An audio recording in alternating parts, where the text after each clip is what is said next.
ADM Naveen ബാബുവിന്റെ മരണത്തിൽ governor report തേടിയിട്ടും സർവകലാശാല സെനറ്റ് അംഗമായി PP ദിവ്യയെ നിലനിർത്തി കണ്ണൂർ സർവകലാശാല.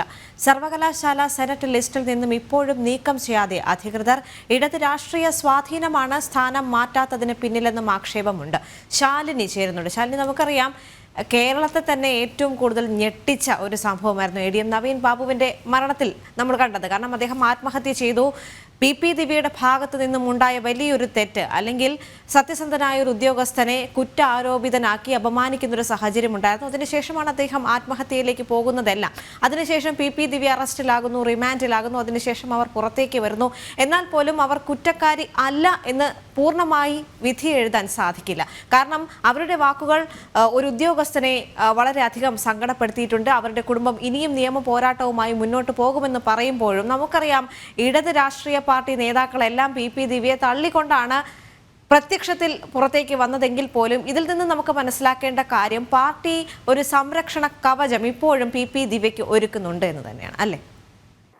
ദേവിക, അത് തന്നെയാണ്. കാരണം PP ദിവ്യക്കെതിരായിട്ടുള്ള ആരോപണം ചെറുതൊന്നുമല്ല. പാർട്ടിയെ വലിയ രീതിയിൽ പ്രതിരോധത്തിലാക്കിയതോടൊപ്പം തന്നെ രാഷ്ട്രീയ കേരളത്തിൽ വലിയ രീതിയിൽ ചർച്ച ചെയ്യപ്പെട്ട വിഷയമാണ്. ഈ സംഭവത്തിലാണ് PP ദിവ്യക്കെതിരെ ഗുരുതരമായിട്ടുള്ള ചില ആരോപണങ്ങൾ പിന്നീട് ഉയരുകയും ചെയ്തിട്ടുള്ളത്. ഒരു പൊതുമധ്യത്തിൽ ഒരു സത്യസന്ധനായ ഉദ്യോഗസ്ഥനെ അടച്ചാക്ഷേപിക്കുക, അയാൾക്കെതിരെ ചില ആരോപണങ്ങൾ ഉന്നയിക്കുക, ആരോപണത്തിന്റെ പേരിൽ അദ്ദേഹം സ്വയം ആത്മഹത്യ ചെയ്യുക, കുടുംബമടക്കമുള്ളവർ ഗുരുതരമായിട്ടുള്ള ആരോപണങ്ങൾ ഈ ഘട്ടത്തിലും ഉയർത്തുന്നു.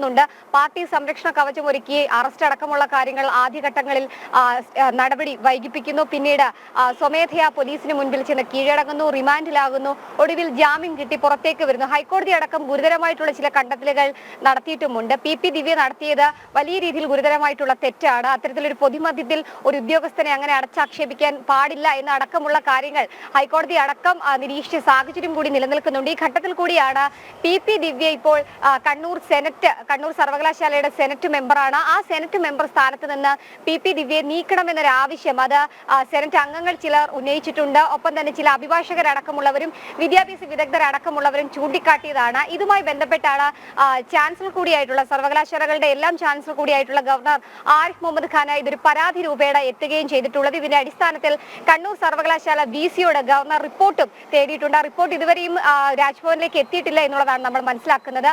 സ്വാഭാവികമായും ഒരു ജില്ലാ പഞ്ചായത്ത് അംഗം എന്ന നിലയിലാണ് അവിടുത്തെ സർവകലാശാലയുടെ സെനറ്റ് അംഗമായി PP ദിവ്യ വരുന്നത്. ആ ജില്ലാ പഞ്ചായത്ത് അംഗത്തിന്റെ ചുമതലകളെല്ലാം ഒഴിയുമ്പോൾ സ്വാഭാവികമായും സർവകലാശാലയുടെ സെനറ്റ് അംഗത്തിന്റെ ചുമതല കൂടി ഒഴിയേണ്ടതായിട്ടുണ്ട്. പക്ഷേ ഇവിടെയാണ് CPM വലിയ രീതിയിലുള്ള സംരക്ഷണം PP ദിവ്യയ്ക്ക് ഒരുക്കുന്നു എന്നുള്ളത് നമ്മൾ മനസ്സിലാക്കുന്നത്. ഇപ്പോഴും വെബ്സൈറ്റുകളിലടക്കം PP ദിവ്യ സെനറ്റ് അംഗമാണ്.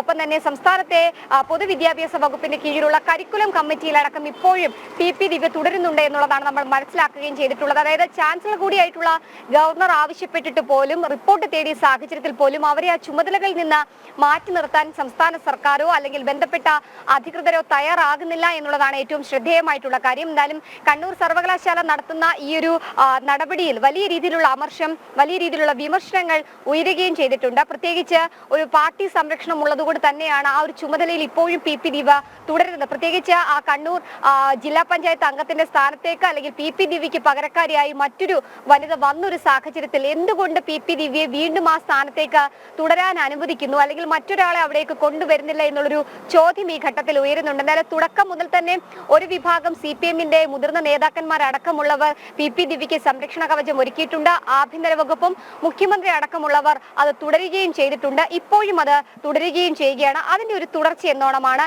ഇപ്പോൾ കണ്ണൂർ സർവകലാശാലയുടെ സെനറ്റ് അംഗം അല്ലെങ്കിൽ അതിന്റെ ചുമതലകളിൽ നിന്ന് ഇവരെ മാറ്റാതെ ആ സ്ഥാനത്ത് തുടരാനുള്ള അനുമതി നൽകുന്നത് എന്നുള്ളതാണ് ഏറ്റവും ശ്രദ്ധേയമായിട്ടുള്ള കാര്യം. എന്തായാലും വരും ദിവസങ്ങളിൽ കൂടുതൽ പരാതികൾ ഗവർണർക്ക് മുൻപിൽ എത്തുമെന്നുള്ളതാണ് നമ്മൾ പ്രതീക്ഷിക്കുന്നത്.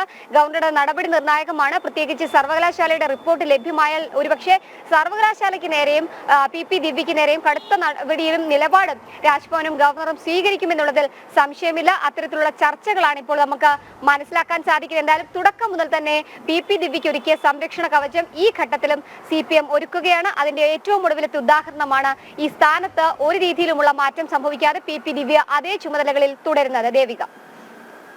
ശരി ശാലിനി.